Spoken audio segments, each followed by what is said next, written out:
Hello, everyone, and welcome to the Hellenic Writers Group of Washington, D.C. Tonight, we welcome our dear Elene Catrakilis, who will talk to us about her debut novel, Under an African Sky. And to introduce her, our very own Sharon Blomfield, herself an author, travel writer, and photographer, will do the honors. So, without further ado, I pass on the mic to Sharon.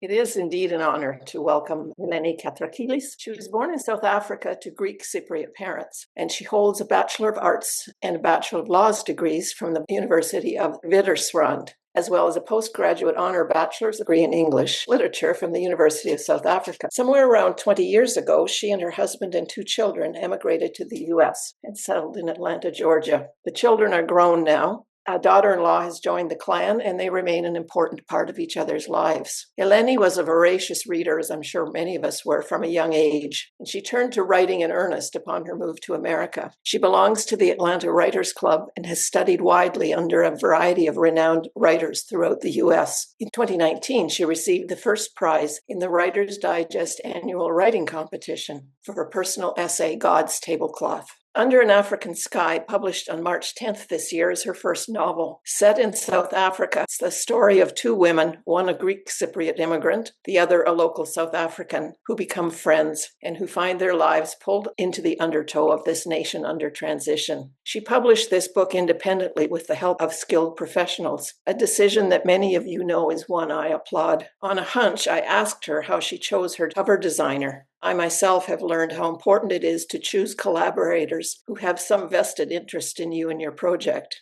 Perhaps they've heard you read portions of the work along the way, or their eyes lit up when you told them what it was about. Whatever. When there's a level of trust and understanding between you, for whatever reason, magic often happens. Elene answered my question this way. I didn't personally know Chrysoula Argyros prior to the book cover, but I certainly knew her. She's a renowned artist, and I'd seen her work in South Africa. She's mainly a portrait and landscape artist and doesn't usually do book covers. Because she's of Greek origin and lives in South Africa, I knew she would understand the story well. And here I will note that I'm speaking to the right audience. You'll get what comes next. Mainly, she came to mind because she comes from the Greek island of Lemnos, the same as my late in-laws. All of them had immigrated to South Africa and lived in the same town. My in-laws always spoke about Chrysoula with deep love, respect, and admiration, not only for her artistic talents, but also because she's a very humble human being. A very good friend of mine is connected to her through the marriage of their children, so I got her number. She didn't hesitate for a second to say yes, she'd help me. She invited another artist, Abe Matabe, a Black South African artist, to give us his input so that we would definitely get the picture just right.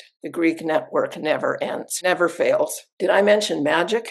To hear Elene tell it, she says, news of this book somehow made its way to South Africa, and it was suggested I should launch it there, where the story occurred. And so, a 16-hour flight toting 2 suitcases of books later, she and her husband landed in Johannesburg, where she was greeted by the sweet smell of proteas, South Africa's national flower, from a bouquet her cousin was thrusting into her arms. There followed a pre-launch celebration held in a school that holds happy memories for Elene because it's one that her children used to attend. There were over 100 people in attendance, and as she looked around, she realized she was connected in some way to almost all of them. Family, friends, classmates from childhood and law school, colleagues with whom she'd once worked and lectured, and this one makes my heart jump. One guest was her former elementary school teacher, Joan Swanepoel, who was beloved by Elene because she was the first one to encourage her love of reading. Joan had kept the first story Elene ever wrote, and for 50 years, and had previously tracked her down in America and sent it to her there. So I can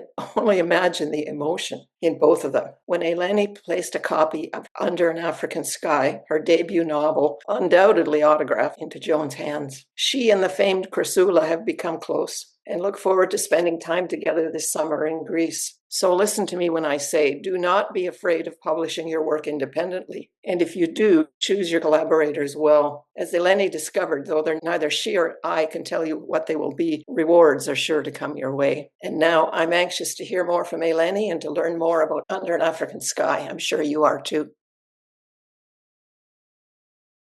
First of all, thank you to Andy for the kind invitation for me to present my story to you. And thank you to Sharon for the beautiful introduction and all the homework that you did to pull all that info together. I mean, I know it takes time, so thank you very much, Sharon. And thank you to everybody for being present. I know we all have busy lives, and for you to put time aside and be here on a Friday afternoon or evening, depending where you are, I appreciate your time. So thank you very much for that. So when Andy said, come and tell us about your story, I thought, okay, let me just try and get a theme together here, because I have a tendency to go off on tangents. So the theme for the presentation is going to be the story behind the story. Everybody always wants to know, what made you write this story? You know, I wish I could say I got this like lightning thunderbolt from heaven, but all of us who are writers know that that's not the way it goes most of the time with writing. I'd like to begin with an image, if I may. If you can picture this young woman in her mid-30s at a busy international airport with two young children, a 5-year-old and a 7-year-old, a boy and a girl, clutching each one by the hand, and her husband with her. They've just sold their house. All their household furniture and goods are packed on a container, and the container is sitting on a ship, and it's sailing across the ocean to a new country. And this young woman turns around for one last look at her widowed mother, who is also standing there at the airport, and she's dressed in black from top to toe, and she's crying like only a Greek mother can cry, like gut-wrenching sobs that are really devastating to listen to and to hear. And she's been supported on either side by an elderly uncle and aunt. And this is the last image that this young woman sees before she goes through the security checkpoint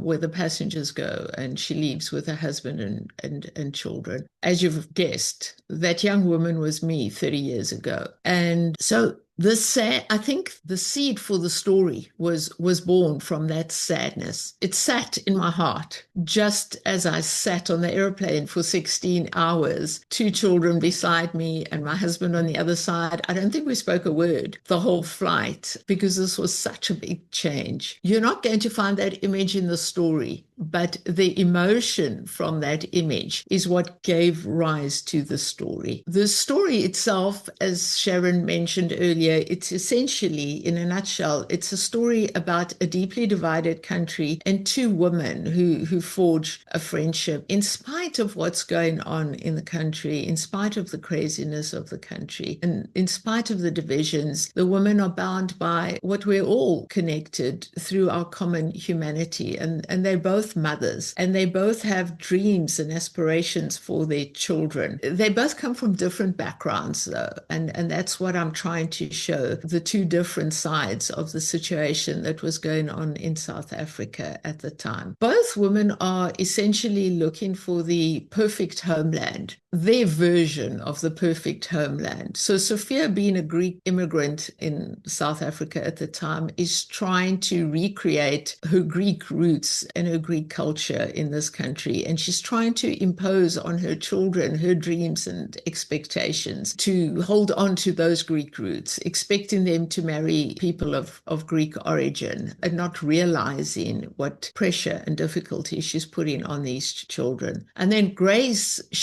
her vision of a perfect homeland is the new South Africa, a democratic South Africa, where her son will be able to have the education that was not accessible to her, and something that was denied to her even though she was a highly intelligent woman and a voracious reader. She's pinning all these hopes and expectations on her son. And then, as often happens, these women are doing everything right, and then the social and the historical and the political circumstances start hitting against these dreams that they have. Into the story, I also introduce a priest so that I can weave the element of faith. The faith element is very important to me. It's very much a part of my life. When I say that I arrived in the US with the sadness sitting in my heart, on the other hand, I want to say I was very lucky in the sense that my husband had family here, family who were related to him, not by blood, but by marriage. And they were very warm and welcoming to us and did whatever they could to make us feel at home in our new host country. And the first thing they did was introduce us to our church family here. And that was my sanity. That was my anchor. Although I didn't have a problem, I didn't have a language barrier in my new country, everything was still very, very different. But the church was my anchor because, you know, the architecture was the same, the iconography was the same, the liturgy was the same. So every week when I would go to church, it was the one stable factor in my life. Everything else I was still learning, but the church was something that I held on to just to keep my sanity and to help me with the sense of dislocation. So what I would do when I first arrived, the children were at school, I couldn't work, and I was still dealing with this,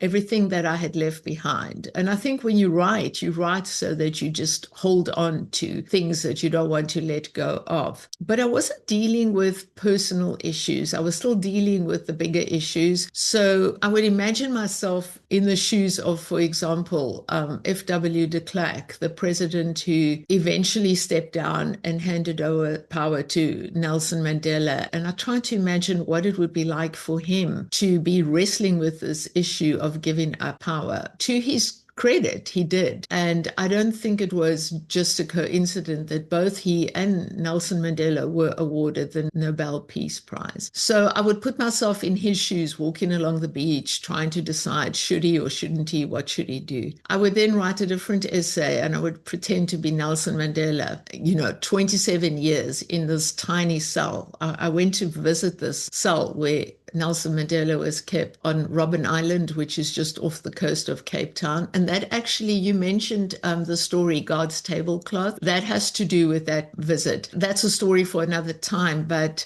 just standing in that tiny cell and wondering how this man kept his sanity and still maintained the revolution from where he was is an amazing thing in itself. So I would sit and write these essays about these political figures. I would also write and pretend that I was a monk sitting on Mount Athos, because what happened in South Africa, the transition, was really a miracle. So I imagined what it must be like to be praying day in, day out for all the suffering in the world. So these were the things that I was writing about. I was grappling with big themes initially, before I even got to characters and plots. I was thinking about, is there such a thing as a perfect paradise on earth? And if I tell you that the original title of this book was called Foreigner, you'll probably know what that comes from the biblical passage where, we're all foreigners on this earth. So if I'm asking whether there is such a thing as a perfect paradise on earth, you'll kind of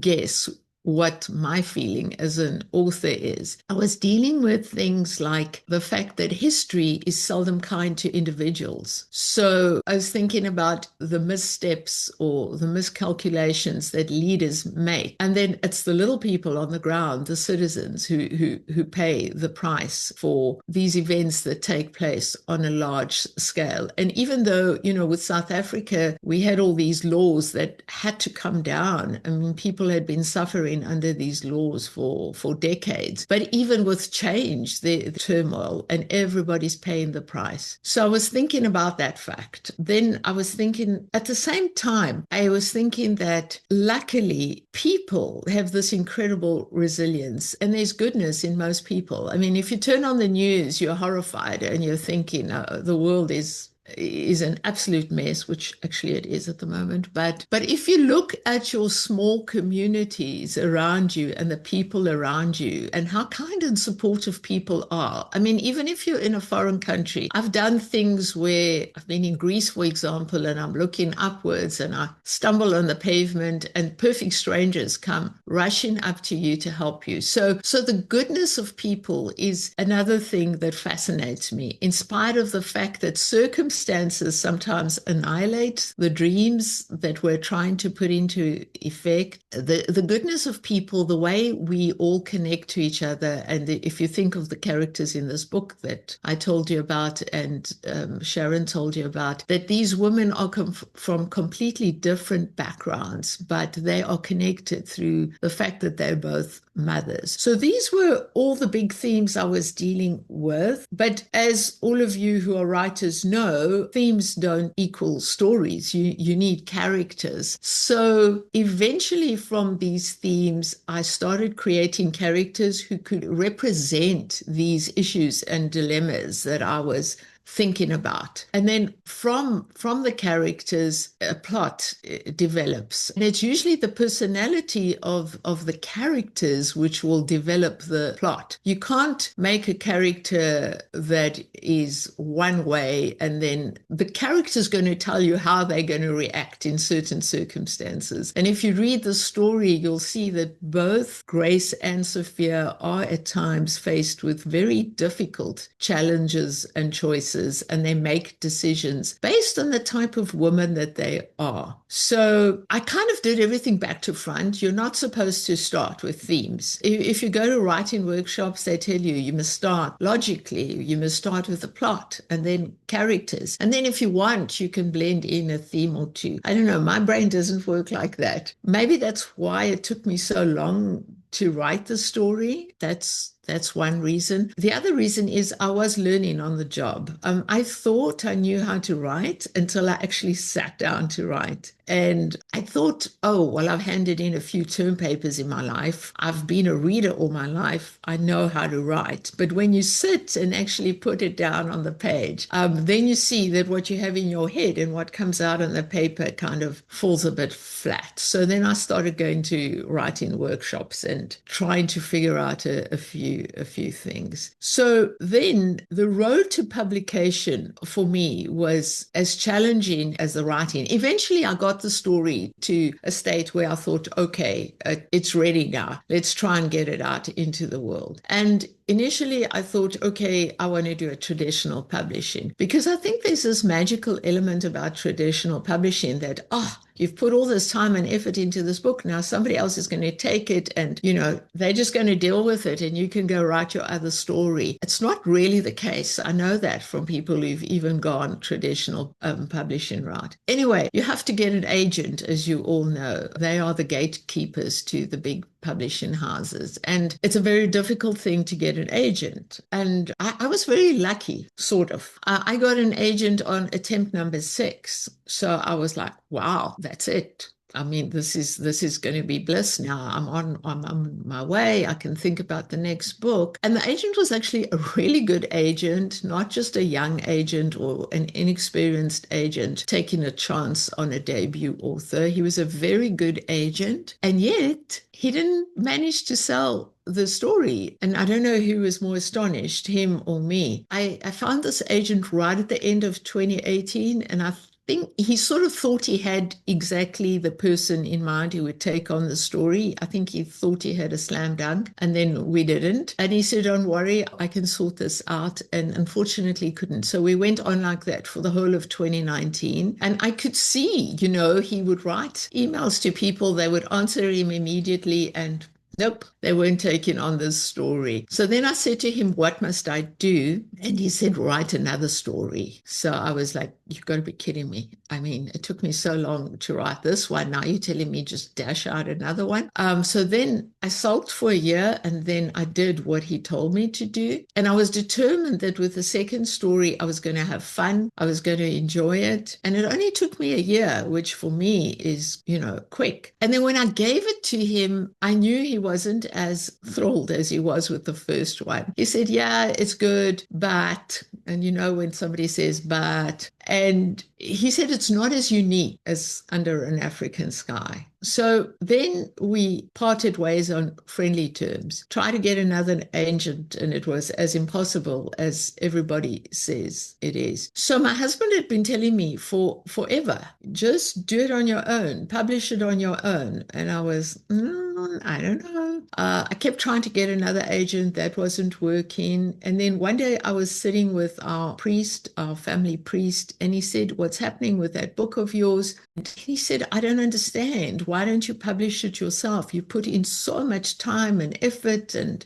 you've gone to workshops. Why would you just let it sit on your computer forever without anybody seeing it? And for some strange reason, when he said that to me, I decided in that moment, okay, I'm going to self-publish. And my husband was like, but I've been telling you for years to do this. And as soon as Father tells you, you listen. So I'm like, okay, well, I don't know. Maybe it was divine inspiration at that point. So then I had to go through the process of finding professionals who would help me. And the advantage of one of the few advantages of writing when you're a little bit more mature is that you've learned some discernment, and in writing and arts and literature, you have to be very careful because there are people out there who prey on the vulnerabilities of writers. I mean, they'll tell you whatever they think you want to hear, as long as you write out a check or pull out that credit card, and you have to be really, really careful about what you're doing there. So I would go to professionals in the industry. I would look up people like Jane Friedman, for example. She's been in this field for years and years, and I get her newsletters. And then I would look at her recommendations of people if you were looking for a publishing consultant. And then I would narrow down that list. And then I would interview people. And that's how I got to the publishing consultant that I've been working with and the publicity team. I didn't even realize there's a difference between publicity and marketing. And so I thought, oh, I've got a publicity team, I've got marketing. No, I mean, the two are two different things again. So I'm still learning every single day. Anyway, we have now finally got the book out. And I think what I would want to leave readers with and writers is in the story, what I think I'm ultimately trying to show is that even in the deepest, darkest times, there's always hope. When you're down on your knees and you think, okay, there's no way this can get any worse, and you'll see it in my characters in the story. If you can just remember to look up, there is light at the end of the tunnel. So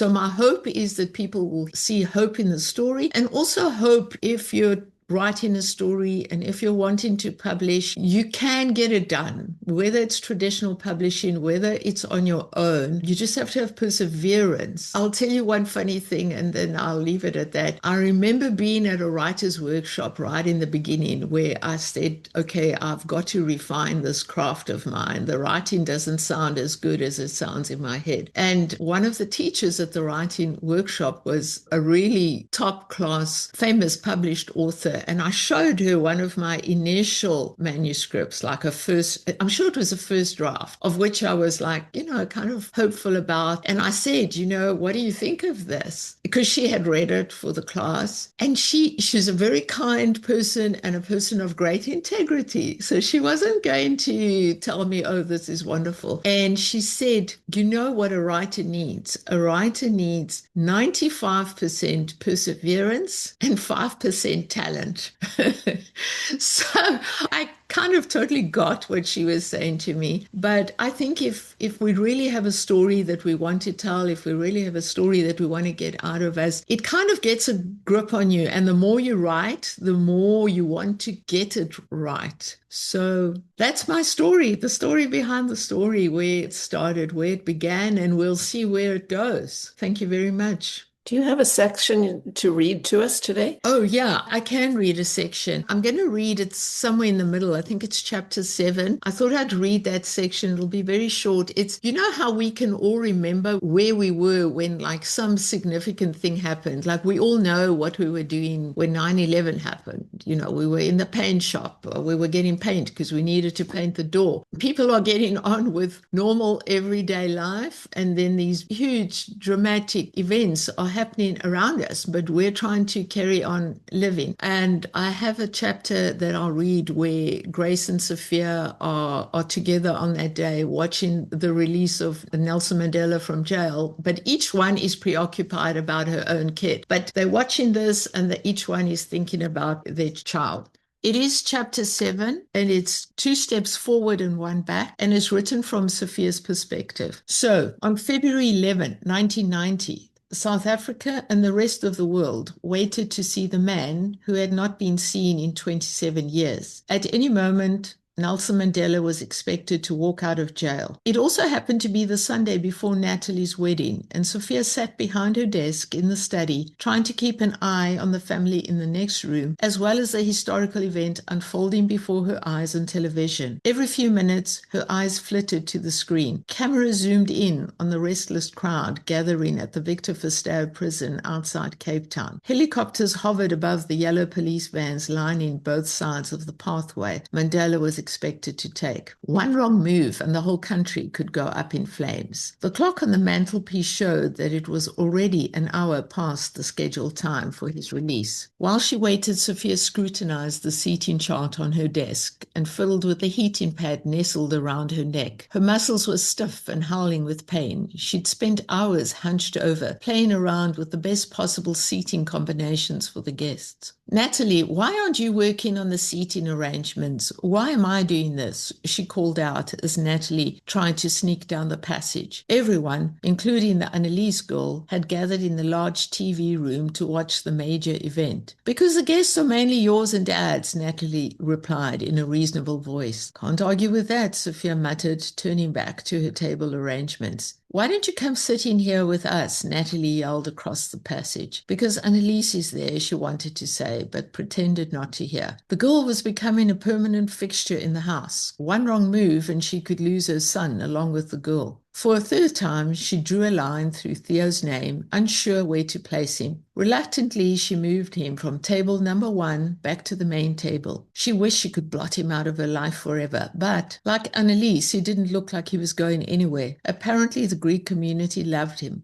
Everyone was begging Nick to make him stay longer. A soft knock interrupted her dilemma. Grace stood in the doorway. "Can I watch Mandela's release with you?" Of course. She got up and moved to the sofa, glad for Grace's company. She took the seating charts with her. "Do you think Dimitri will be upset if I place Mrs. Penny's niece next to him and Annalise at the wedding?" "Are you serious?" Grace's raised eyebrows seemed to be saying. "Of course he will be upset, madam. Don't do it," Grace said. "Okay." Reluctantly, she moved the knees back to another table with single young adults. "Where's Isaac?" she said, circling her finger over the chart. "I haven't seen him all day." "In my room. He wants to watch it there." "The two of you should be watching this together. Does he want to come in here?" "No, we're not speaking to each other. And he can't return to the campus until the police are satisfied with his paperwork." Her heart went out to her. It wasn't fair that Grace had to suffer like this. "Nick and Dimitri are still trying to get the charges dropped. I wish they'd hurry up. Yesterday I forgot to turn off the iron. I almost burned one of Master Nick's shirts. He has plenty of shirts. Don't worry about it. That's what happens when children drive us crazy. He can sit in my room for the rest of his life," Grace declared, wringing her hands together. "Will Isaac stay for the wedding?" "No," Grace said. "He's missed so much work already. The moment Master Nick sorts out those papers, he's on that bus straight back to the university, maybe as soon as tomorrow." She crossed her arms over her chest in such a way that Sophia knew there would be no further discussion on this topic. She glanced back at the television screen. "Mandela's late," she said. "Ah, madam, after 27 years, what's a few more hours?" And suddenly there he was, a tall man who walked slowly from the gates of the prison. He held the hand of his wife, Winnie. "That woman," Sophia muttered. She was not a fan of the controversial Winnie Mandela. "She's a handful," Grace said. They both leaned forward to see Mandela. Sophia removed her reading glasses. She saw an old man with a full head of hair that had gone grey. He stood stiff and stern in a dark grey suit and tie. "I didn't expect him to be so tall, nor so old," Sophia said. "He walks like a king," Grace said, her voice thick with emotion. Then he lifted his hand in a clenched fist salute, transforming the old man into a fierce warrior. His youth had been drained away by the years in prison, but his courage and defiance remained unbroken. Sophia trembled while the crowd roared with approval. She threw a sidelong glance at Grace, who was dabbing her cheeks and eyes with tissues. He's free, Mandela's free, and soon Isaac will also be free, Grace said, assuming he can stay out of jail. You mustn't be so hard on Isaac, Sophia said. Just like you were never hard on Dimitri and Natalie, Grace said, and gave her a sad smile. She desperately wanted to believe that everything would be fine for both boys, but she felt her heart skip a beat as Dimitri's voice floated across the passage. It's definitely time to leave the country. The past cannot be forgotten. There he goes again, she sighed, holding her head in her hands. Don't worry, madam. Dimitri is only talking. You know how these boys are. When the time comes, he won't leave. My mother used to say that when the children are small, the troubles are small. And when the children are big, the troubles are bigger. I'll stop there.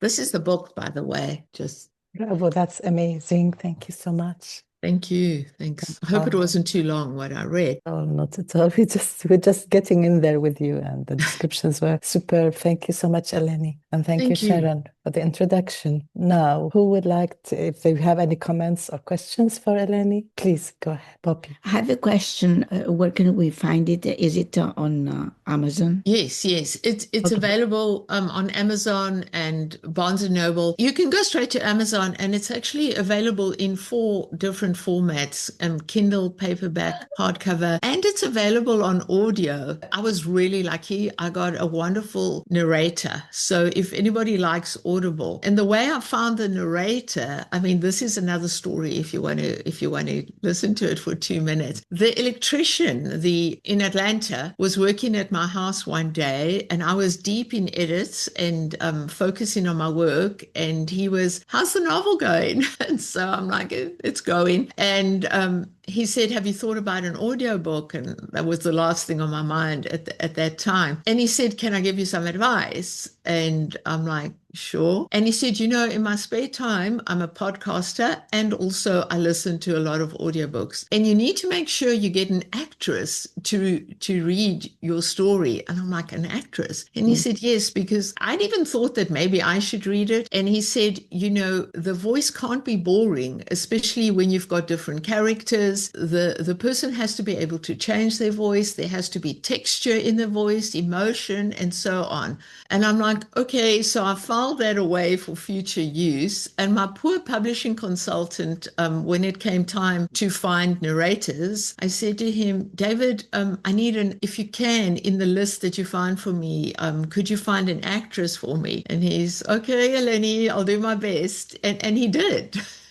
And when I heard, and this actress is actually a South African actress. So again, she knew the story. She knew the pain of the country. She could do all the way different people spoke, the Afrikaans people. She couldn't do the Greek, but she practiced it with me, and she was able to do the Greek as if she was a Greek. So we were very lucky with the audio narrator. So sorry, I gave you a long answer. Yes, it's available on Amazon. I have another question. Yes. Are you born in South Africa and raised there? Yes, I was born in South Africa to Cypriot parents, and then my husband and I and the 2 children left when I was about 35 years old. But yeah, I was raised there. Yeah, because it seems that you know the history of South Africa. South Africa. Yeah, I lived it. I lived it the whole time. And I go back often because I have family there. Both my parents have passed away, but I have cousins and uncles and aunts there, and a sister-in-law. So any excuse, if there's a family wedding, we try to go. Are they happy there? I'm sure that they must be happy there. It's yes and no. South Africa is a beautiful country. I think countries that go through a lot of turmoil, the people that are there have this incredible spirit and resilience. The problem with South Africa still is the crime. The crime is left over. It's baggage from the apartheid era, where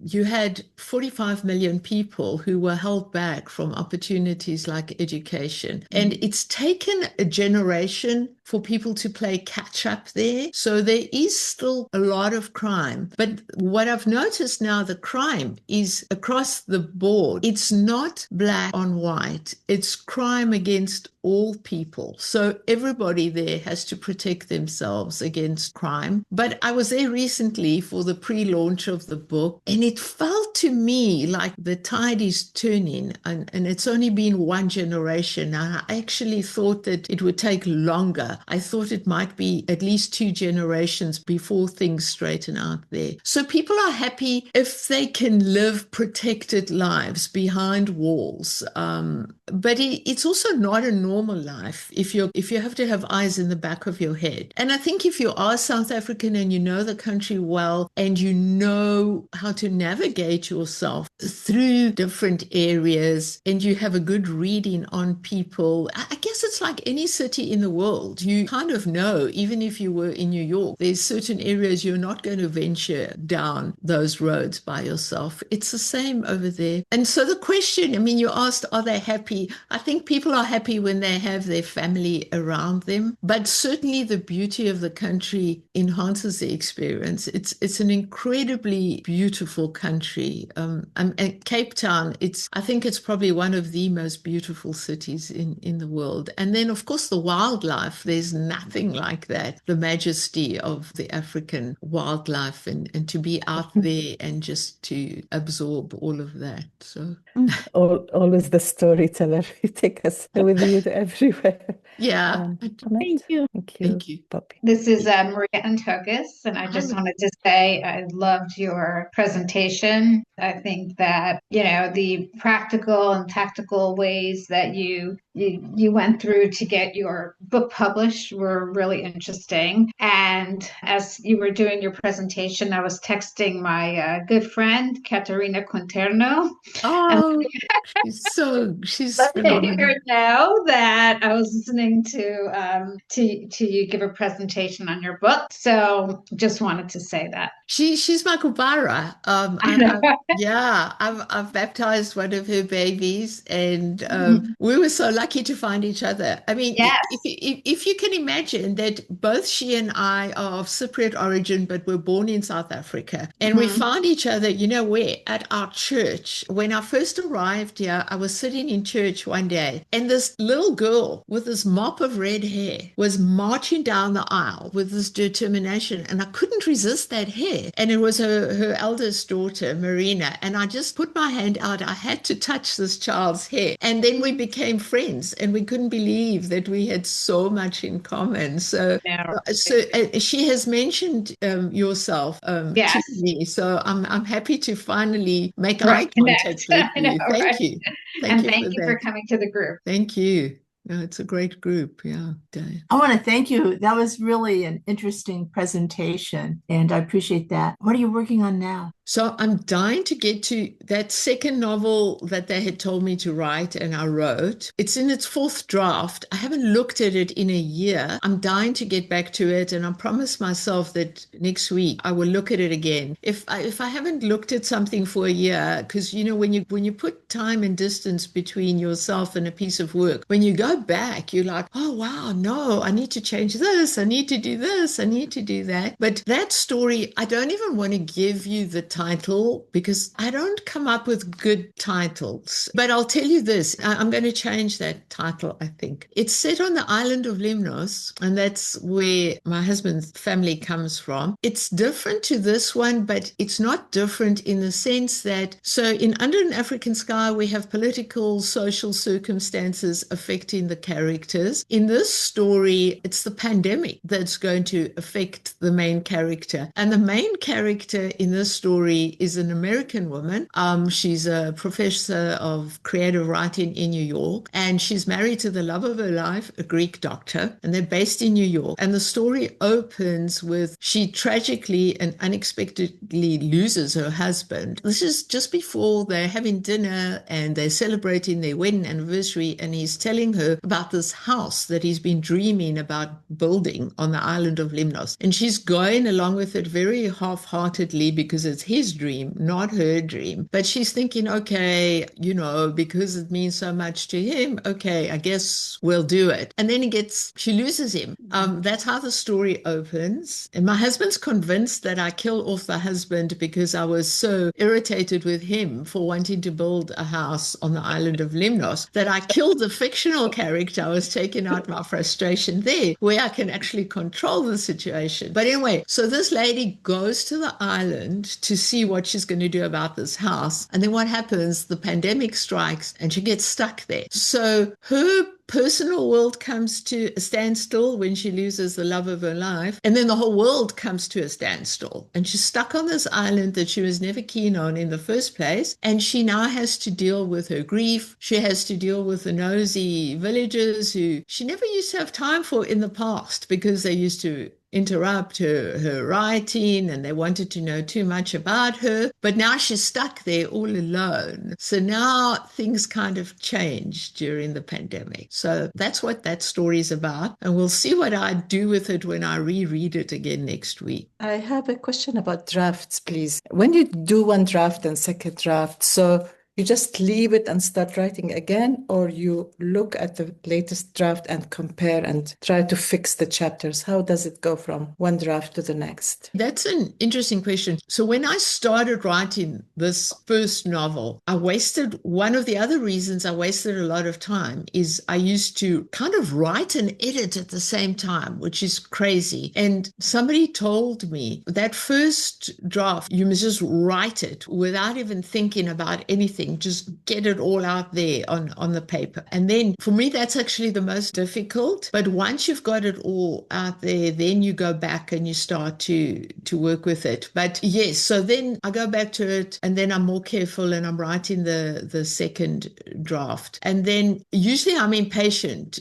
I wouldn't not touch something for a year. So I would put it away maybe for a week or 2 or 3. And then I would go back to it and read it. And then just work on it again. And usually I'm working on it, Andy, because of my weird style of writing. I never get the plot right until much later drafts. I never fully understand my characters until draft 3 and 4. So I will usually read the whole thing again, the second draft. I'll read it and then I'll make notes about things that I think are bumpy or aren't ringing true there. And then I'll go back to it. And I don't show it to people until I'm about on 4th draft, because I think well-intentioned friends who are not writers and don't know everything that we struggle with can tell you nonsense and it sticks in your head. And then you start trying to, I think you've got to just follow your own instincts and get it out to the best of your ability before you're also showing it to people who aren't writers. So yeah, that's how I work through it slowly. Thank you. Thank you. I think Dana has a question. Dana? Yeah, thank you, Andy, and thank you for this very great presentation. I'm new to this group, so I'm very happy to be here. I have a question about the writing process, actually. What do you think is the stronger way to go? I know some people say you should have an outline, first of all, before you write your story, and others say you should just go with the flow and let characters decide where your story is going. What is your take on this? So Dana, it depends on the writer and it depends on your mind. So I wish I had a plot before I start, because I think it would make my editing process easier and quicker. But for some reason, my mind doesn't work like that, because I start with all these big issues, with all these themes. Can I ask you something, if you don't mind? Are you like a logical person, or are you a person whose mind goes in 100 different directions? I'm definitely the second type. I'm somebody whose mind goes in different directions. Oh, okay. It sounds like you're leaning more towards my way. I think that first draft, just get it out there. Just write it down. Try not to worry about the fact that it's not chronological, that it's not making sense. Just put it all down there and then go back and try to see. You'll probably be able to pick up a thread through everything that you've written there, and then you start to refine it. Every writer is different, but just based on the answer that you gave me,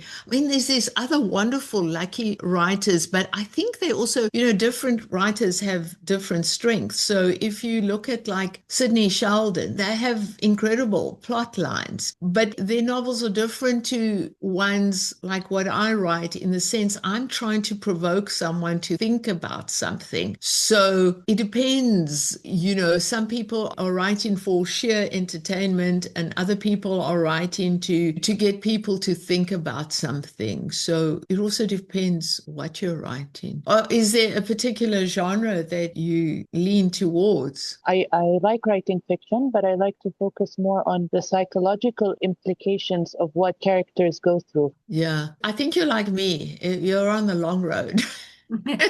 Yeah, it seems so. I mean, when I write, I really have no idea where my work is going. I never know what the beginning, the middle, or the end is until I've written that first draft, and then I might turn the whole thing around, trying to make sense of what I put down. Thank you, Elene. Thank you, Dana. Anybody else before we? Yes, Sharon, please. Your comment about your husband's thoughts about your novel made me think of a writer I once heard. He belonged to a group of writers who wrote crime novels. They called themselves the Ladies Killing Circle. You know what they say, you should never get on the wrong side of a writer because you might find yourself in their book. So. Lynn also wanted to ask something. Lynn? First, I want to say I really enjoyed your presentation, and I'm really looking forward to reading your book. And I'd also like to read the second one. That sounds really exciting. But I want to ask also, do you do your writing by hand first on paper, or do you use the computer? So that is such a great question. So, when I started writing this book a long time ago, I was sitting there at the laptop battling along. And what they say is that when you're writing on a laptop, your internal editor clicks in and you're constantly editing yourself and it slows you down. But I didn't know that initially. Then I went to the creativity workshop in New York. And they told us there's something about putting pen in your hand and then on paper. And in fact, they made us write on big sheets of paper, like, where you would draw art, big sheets of paper, no lines. And they would time us for like 10, 15 minutes. And you weren't even supposed to lift up your hand from the paper. You just had to write. I found that very interesting. And I thought, well, how am I going to do this? How am I going to write?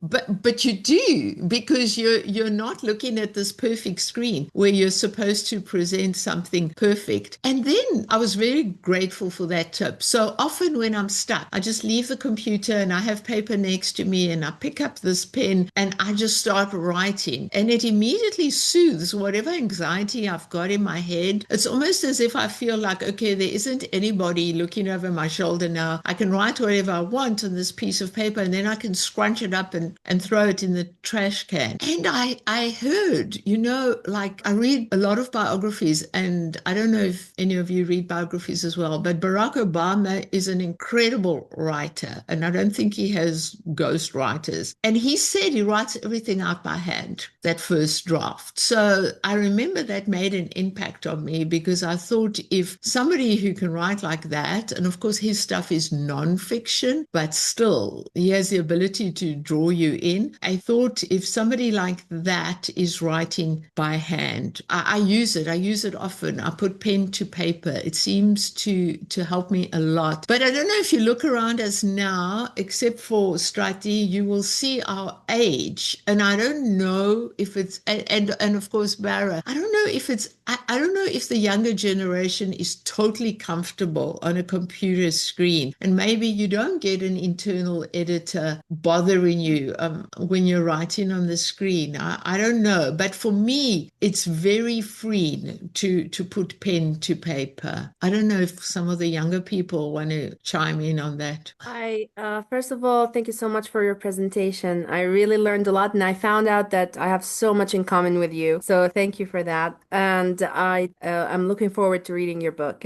For me, it depends on what I'm writing. I am somebody who goes into kind of like a trance state or hypnosis kind of state when I'm writing. I don't even like edit or do anything. I just kind of like my writing flows. So I find that easier for me on a computer because I'm writing as soon as my thoughts come in. That doesn't come so easily when I'm writing by hand because I'm not as a fast writer when it comes to handwriting. So I think it depends. Like if I'm writing a novel, I feel more comfortable doing it on the computer because I have so many thoughts that I just want to get on paper. I don't want to forget anything. But if I'm writing a poem or if I'm writing, free writing pieces like short stories, they're shorter. So I might just do it on paper. And also it depends where I am. There are so many times when I'm on the bus, on my way to work, and I always carry a notepad and a pen, and I just get inspired all of a sudden. I just take out my notepad and my pen and I start writing. So I think it depends on the situation, but I do both. Big round of applause. Thank you so much, Eleni. Thank you. I enjoyed being with you. Great presentation. Thank you. Everybody's dying to read the book now. Yay. And we'll give you our feedback. Yeah, I do want to hear your feedback, please. Yes, of course. Of course.